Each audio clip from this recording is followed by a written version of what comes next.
What's going on, guys? Welcome to another podcast of Iconic Entertainment.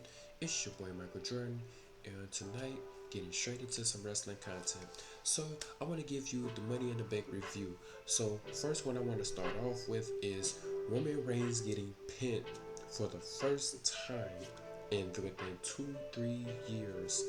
This is crazy, man. Absolutely insane. So, I want to let y'all know, I honestly did not see this coming. Personally, with the Usos going up against Roman Reigns and Solo Sikoa, it's just absolutely makes this story just so intriguing, so interesting ever since it got started. And now that they're breaking up, it makes it way more intriguing. But it's funny that I actually watched a recap on my Twitter account from when the Usos were actually baby faces, and Jimmy Uso happened to pin Roman Reigns back when he was with the Shield in a 1-2-3 pinfall account.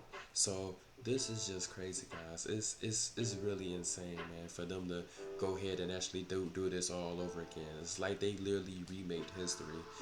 So I really took my hat off to the Usos, and I just have to admit, like, they are like one of the greatest tag teams in the WWE personally.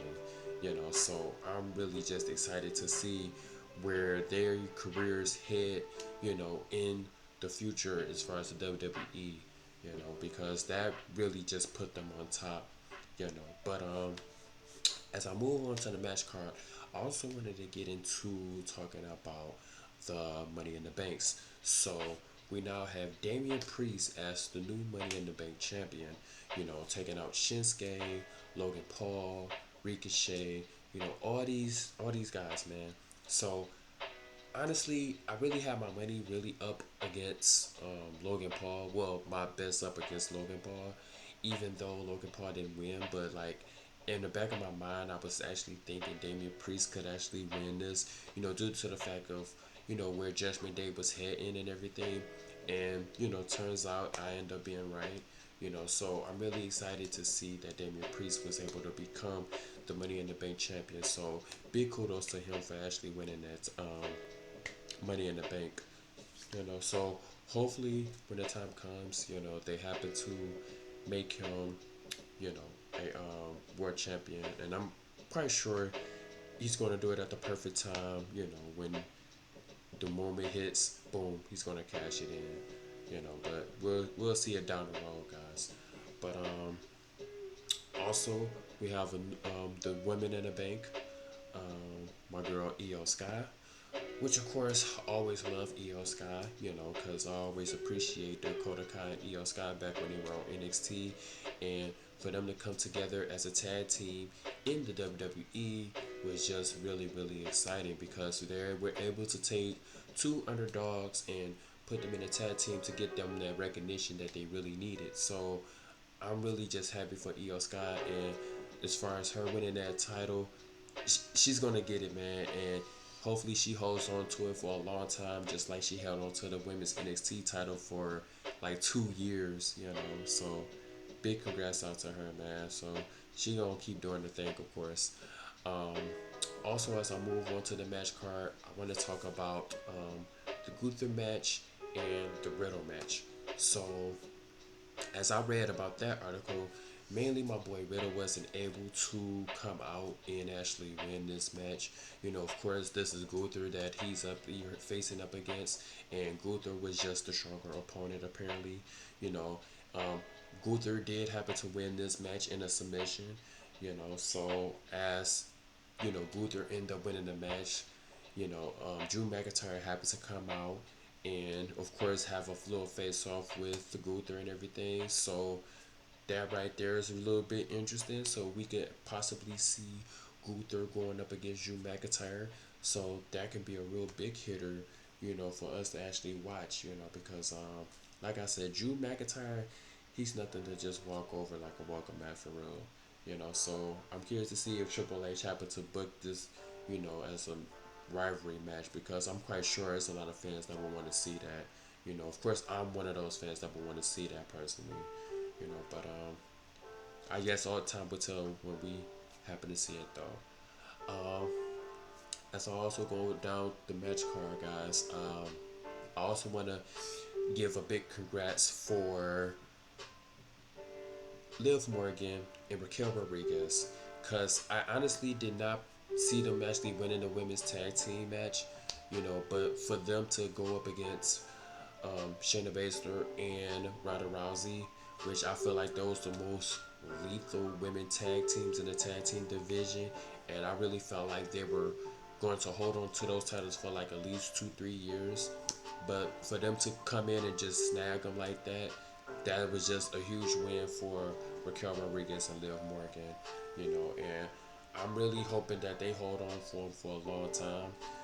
Personally, it just that one right there was just a little bit, I guess, a toss in the air though. But it's good to see that Liv Morgan was able to have um, Raquel Rodriguez, because that's mainly like her powerhouse and everything. So it's good to actually see her have her that that stronger partner for her to be able to take on them two, because they personally are they just a handful for real. But hopefully they just keep on doing their thing though. But big congrats to them too, man, for them winning those tag team titles. That's what's up. Really excited for them in their future. Um, Also, we have the Dominic match up against Cody Rhodes, which of course we all knew that Cody Rhodes was going to win up against Dominic. You know, um, Honestly, now I really don't really care for Dominic like that. Ever since WrestleMania, after that stunt he pulled off with his family and whatnot. Because that was just disrespectful to me. And script or no script, there's no way I could have went through with that. But of course, Dominic is a heel and everything, so he's just playing his role to perfection and whatnot and everything. So, you know, I see that they trying to get his name out there and getting the recognition that he really deserves. So it's cool to actually see him just, continue to rise up and above and do bigger and better things in the WWE for his future. Well, his career, I should say. But yeah, we'll just see what will be his next opponent that they personally have for him next in line. But hopefully they just keep him in the loop though. But big congrats for my boy Cody Rhodes for pulling off the W though. Oh, to let y'all know, he did hit him with the finisher though. He hit him with his double roads, crossroads finisher and everything to, of course, take out Dominic or whatnot. But yeah, that's how that match ended though.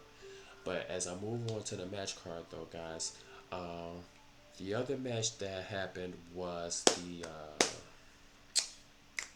let me see, what was the Seth Rollins and the Finn Balor match. So with this match right here, personally, now I guess it was going on fine until Damian Priest happened to come out, which of course he was helping out his friend because of course it's the Judgment Day. So I'm guessing at the time, from what I read, that Damian Priest looked like he was actually going to cash in his money in the bank, which he didn't, but apparently Finn Balor, he ended up getting easily distracted and everything, and it kind of messed up, you know, Finn Balor plans and whatnot. So Seth Rollins was able to just finish him off with the stump and hit him with the 1, 2, 3, so that's how that ended. So from there, it's turned out to be some tension in the air with Damian Priest and Finn Balor. So that right there could possibly turn some heads, because if this happens to be the breakup of Judgment Day, this would be a great start for it to happen and whatnot. And personally, I hope they're able to hash it out. But if they don't, this could turn out to be a great rivalry to actually watch and see. Damian Priest go up against Finn Balor. But we'll just have to wait what happens on Monday night, and see how everything goes. But I know it's going to be a lot of tension in the air with them too, though. But we should see. Um, Also, though, I wanted to mention that too. I forgot to talk about it. So, with the Roman Reigns match, I'm curious to see what Roman Reigns had to say, because if I didn't say it at the beginning of this video, I'm gonna say it again. Roman Reigns is going to come out there with a chip on his shoulders, literally. He's going to want to lash out on everybody. And I'm curious to see how they go about with Solo Sikoa, because it's going to be interesting to see whether or not if Solo Sikoa just, break away from Roman Reigns, or if he, and like go to the Usos, or if he actually stay with Roman Reigns, because that right there, it seems like it's really complicated. You know what I'm saying? So it's gonna be a lot of stuff happening. Come Friday Night SmackDown. So I'm curious to see how that's gonna go about, because I know Roman Reigns gonna have a lot of things to say. So there's gonna be a lot of tension going on with that. But I'm just ready to see what happens though. But yeah, I just wanted to put that out there if I didn't mention it though. But yeah, that's gonna be interesting though. But I think the last thing I wanted to mention to you guys about the match card was the John Cena. So John Cena happened to make a surprise entrance, of course. Always good to see the legends come out and come back to see them, do their thing and still shine in wrestling and whatnot. But apparently his celebration didn't go as planned, because according from the article that I read, Grayson Waller came out there and I guess he had a few words to say and everything, and he wanted John Cena to be part of his show, when John Cena ended up rejecting him and saying no, and you know going the other way. So apparently, I don't know if Grayson Waller happened to get in his feelings or anything like that. So we could possibly see, John Cena go up against Grayson Waller. That might be some tension between them two. But I don't know. I don't know if that'd be a good direction to really aim for with them two. Cause honestly, if I happen to if I happen to be, maybe I would probably say John Cena would probably take that, you know, even though cause I don't really care for Grayson Waller for real, but if Grayson Waller happened to win that, it wouldn't surprise me to not see him win that match. But I'm quite sure if they was to happen to, have them face off against each other at the next pay per view matchup, well, next pay per view match I should say, you know, John Cena will probably take him out, but it'll be interesting to see though. So I guess we'll find out, what happens, come this upcoming week with, Raw and SmackDown. Depends on where, John Cena, shows up at, you know. But yeah, guys, I think that was about it for the match card with all the matches that I wanted to discuss with you. But yeah, just let me know what you guys thoughts were, as far as the Money in the Bank pay per view. What was your favorite match? Did the champion that you wanted to see win?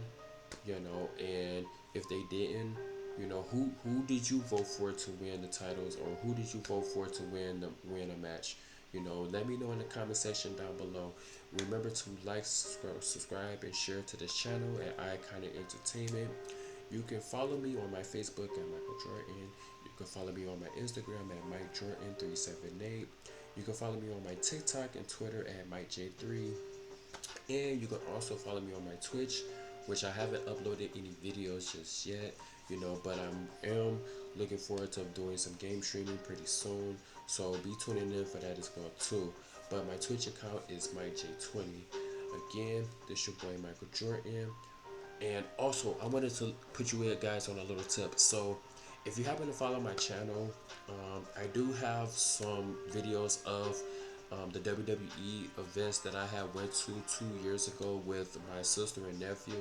I had upload them here on YouTube, so feel free to watch the videos and everything, guys, and just enjoy the content.